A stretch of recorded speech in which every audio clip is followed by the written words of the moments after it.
Hello my beautiful people, how are you? So welcome again to my YouTube channel where we are going to have our fourth lesson, and today I just choose we speak about likes. So today we're going to see a simple way of expressing what you like in Swahili. So likes in Swahili means napenda. So let's go to point number 1. Do you like Pepsi?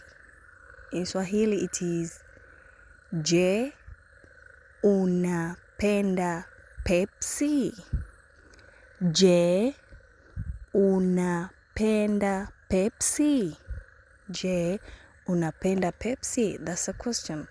So the response in Swahili means majibu are in English, yes, I like Pepsi. But in Swahili is going to be ndiyo ninapenda Pepsi. Ndiyo ninapenda Pepsi. Point number 2.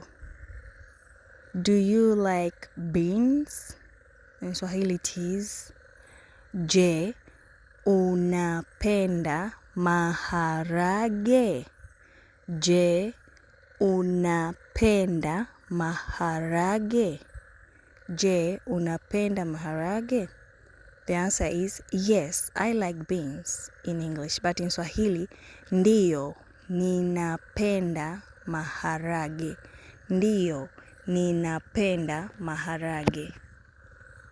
Without wasting time, let's go to point number 3.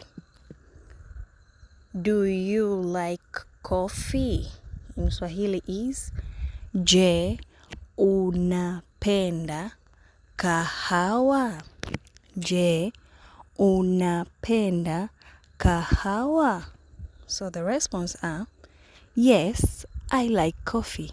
But in Swahili, ndiyo ninapenda kahawa.